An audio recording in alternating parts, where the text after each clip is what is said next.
Bernard, je voulais te livrer une question.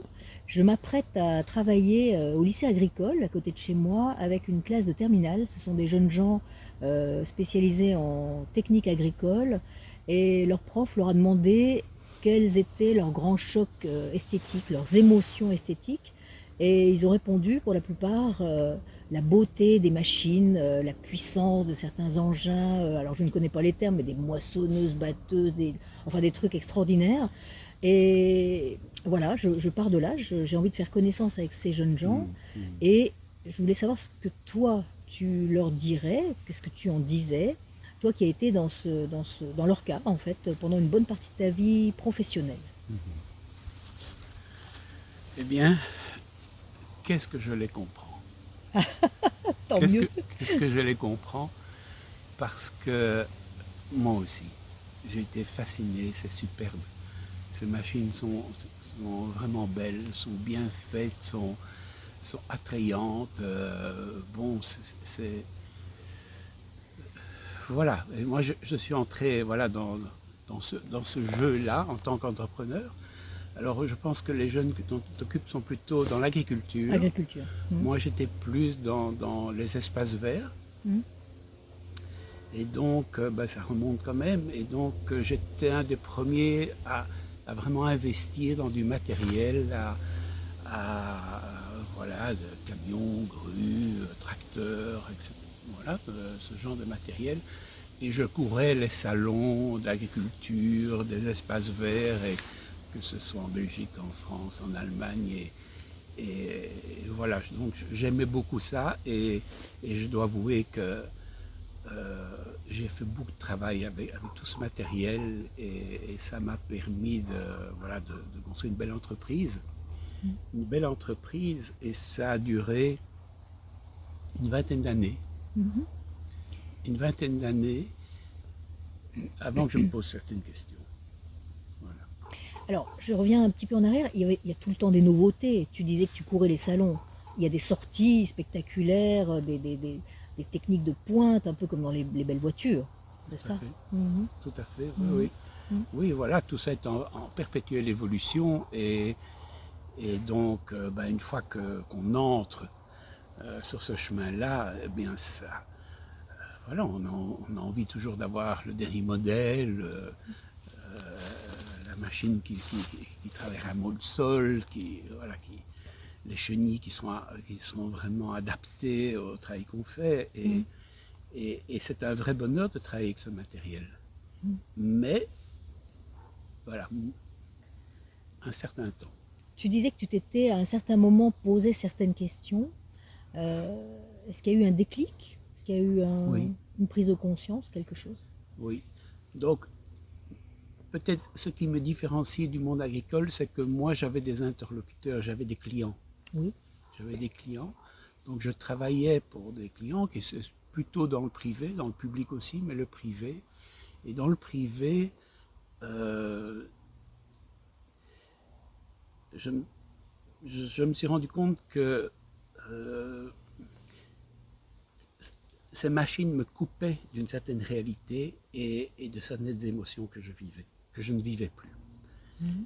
Et, et donc, à plusieurs reprises, j'ai observé les clients, et en réunion de chantier, je me rendais compte que euh, il y avait des besoins fondamentaux chez les clients qui, que je ne pouvais pas rencontrer parce que j'étais coupé par ce matériel. J'étais dans une course en avant, Mhm. j'étais dans une recherche d'efficacité, et que ça m'empêchait de sentir. Donc j'étais hyper efficace, énormément de travail, mais, mais il y a toute une notion de rapport à l'autre, et dans la créativité que je quittais, que j'avais au début et puis que j'ai quitté. Et c'est vraiment en observant mes clients, en les écoutant, en les voyant fonctionner, et surtout le monde féminin, qui venait avec des demandes très particulières et qui étaient très différentes de ce que je faisais, mais qui étaient très axées sur le contact avec le vivant, sur le contact avec la terre. Et moi, ça m'énervait terriblement, mais avec les années passant, je me suis rendu compte vraiment qu'il y avait quelque chose que j'avais à entendre, que j'avais à entendre. Car les préoccupations revenaient dans la bouche des femmes qui pouvaient être tes interlocutrices, ou pas d'ailleurs, parce que tu disais tout à l'heure que c'était les hommes qui géraient le réunion Oui, de chantier. Hein, oui, les réunions de chantier, c'était plutôt masculin. Hmm. La femme, en général, n'avait pas trop son mot à dire, ou n'osait pas intervenir, n'occupait pas sa place. Et avec les années, ça m'a mis mal à l'aise. Ça m'a mis mal à l'aise. J'ai senti qu'il y avait quelque chose qui n'était pas juste et que je n'entendais pas le vrai besoin, le vrai désir, et que le jardin vu par l'homme et le jardin vu par son épouse, par la femme, les notions étaient différentes. Et que pour qu'un jardin soit réussi, qu'un espace vert soit réussi, j'avais à entendre les deux. Et donc, comme moi j'étais plutôt sur chantier la journée, c'est plutôt l'épouse, la femme que je voyais. Et je voyais comme les hommes étant partis, comme elle venait vers moi pour essayer de sentir avec moi, de me sentir qu'est-ce que je souhaitais, et moi de leur demander petit à petit, mais quels étaient leurs besoins. Et j'ai entendu des choses absolument magnifiques. J'ai entendu des choses absolument magnifiques.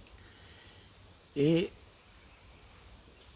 il y a spécialement une histoire où je me souviens qu'il y avait une maison qui venait de se terminer, une épouse, une femme qui était hyper fatiguée parce qu'il y avait le déménagement, elle avait 4 enfants en très bas âge. Elle sortait, moi j'étais sur un monceau de terre, une montagne de terre avec ma grue au-dessus, et je la voyais tout le temps sortir, toutes les heures, entre les biberons, je ne sais quoi, et aller gratter 2 mètres carrés de n'importe quoi. Vraiment, elle était à genoux. Et il y avait un vrai miracle parce qu'entre la personne qui sortait dans le jardin et la personne qui rentrait chez elle, c'était 2 personnes différentes. Elle était transfigurée? Complètement. Vraiment, elle s'était mise à la terre et elle s'était retrouvée complètement. Et ça m'a, cette fois-là, voilà, au point que moi, je dénigrais un peu ça. Et puis, elle m'a fait des petits signes comme ça, derrière son carreau. Et je sentais qu'elle avait envie de contact. Et je ne sais pas ce qui s'est passé. J'ai déposé le bras de la grue, j'ai éteint le moteur, je suis descendu vers elle et elle m'a parlé. Elle m'a parlé et je l'ai questionnée. Et et tout d'un coup, ce qu'elle disait a rejoint quelque chose qui était en souffrance en moi. Et elle m'a parlé de son vrai besoin, de son vrai désir et son lien à la terre. Et que tout le jardin, c'était très bien, tout ce que j'avais proposé, développé, tout ça était très bien. Mais elle avait juste besoin d'un coin pour elle. Elle avait besoin d'un coin pour elle. Et j'ai senti qu'elle n'avait pas le droit de la parole face à son mari, face aux ingénieurs, architectes, etc. Et donc, naturellement, très naturellement, la prochaine réunion de chantier, qui a suivi très rapidement, j'ai interrompu tout le monde tout le temps et je lui ai donné toute la parole. Une revanche. Et donc, tout le monde était un peu surpris, mais ça s'est bien passé. Ça s'est bien passé. Et cette femme, je ne sais plus qui c'est, mais je lui dois beaucoup, parce qu'à partir de là, j'ai compris comment j'étais arrivé dans cette spirale, quelque part impossible, et comme voilà, ce matériel qui devait tourner, ce matériel que j'aimais conduire, et mon personnel aussi, et qui était devenu un peu un veau d'or, m'empêchait. Et donc, j'ai commencé à relativiser tout à fait ça.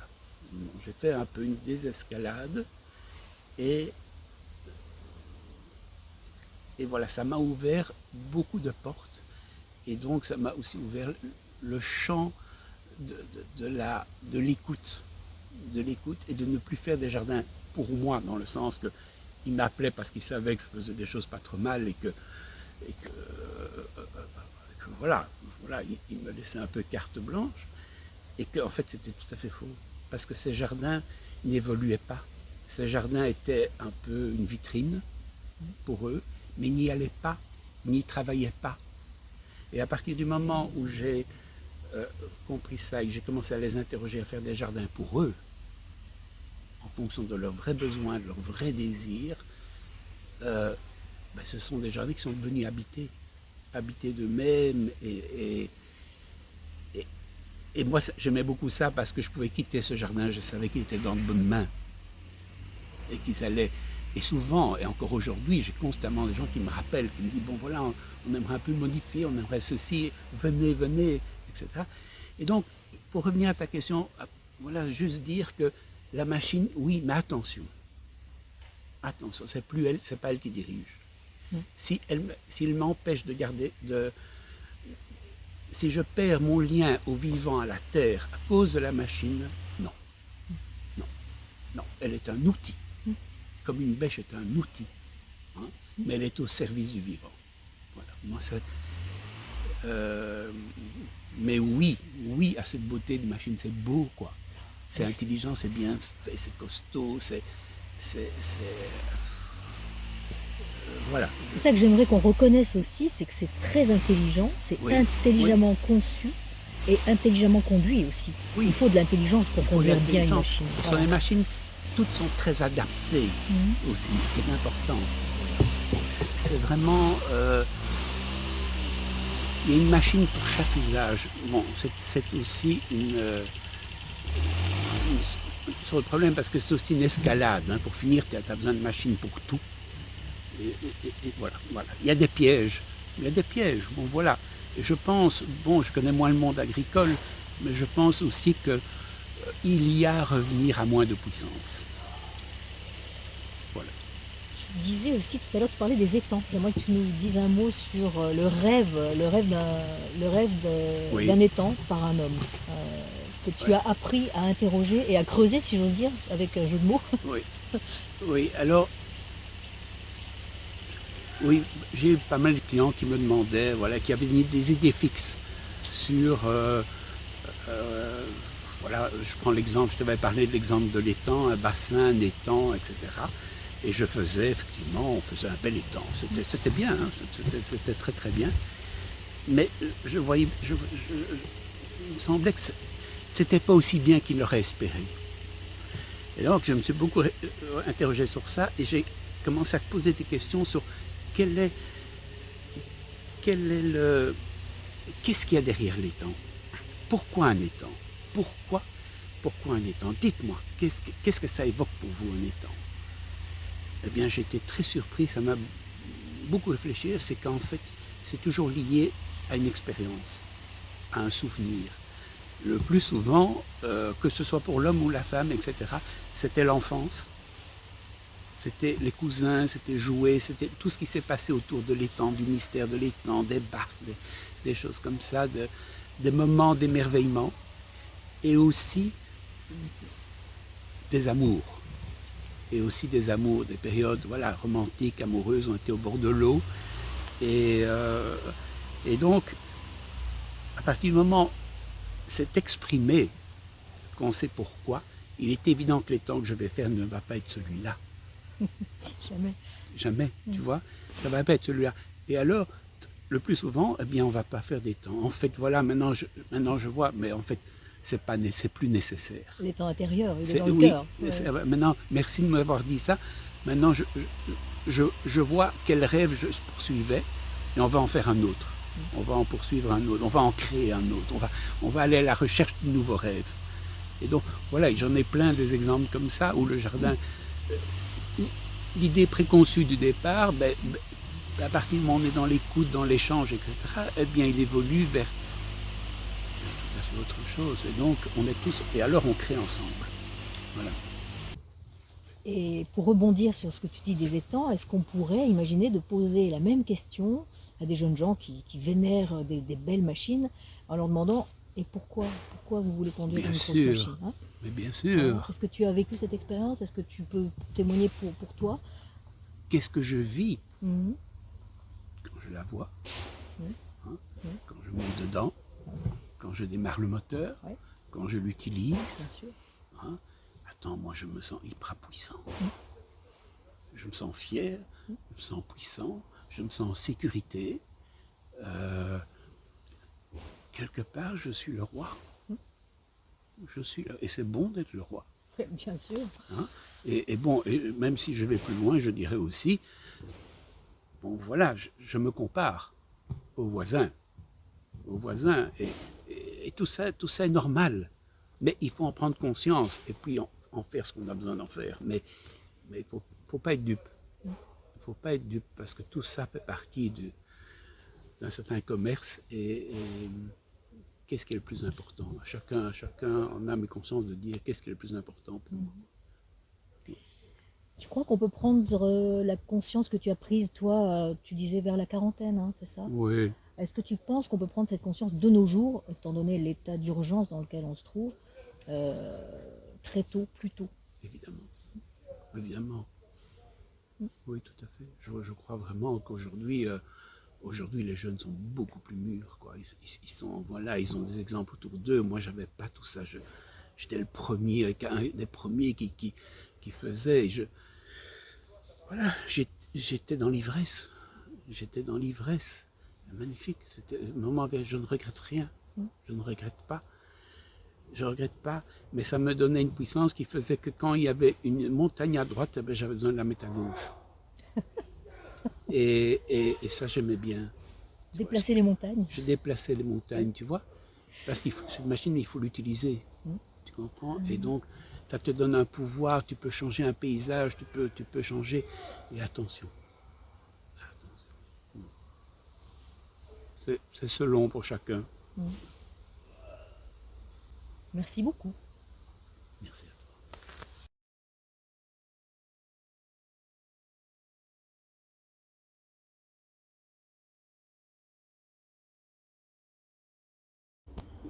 Si je vais mal aujourd'hui, je vais au jardin et tout s'arrête. Et je reviens dans l'instant présent, je m'émerveille, je regarde, je sue. J'ai aussi besoin de crever par moment, tu vois, faire des trucs lourds, etc. Et puis il y a quelque chose, une alchimie qui se passe. Et puis je fais bien. Et il y a plus, j'ai plus de peur, j'ai plus d'angoisse, j'ai plus d'état d'âme. Je peux mourir là, tu vois. Il y a quelque chose d'accompli, il y a quelque chose de voilà. Tout est bien. En fait, tout est bien.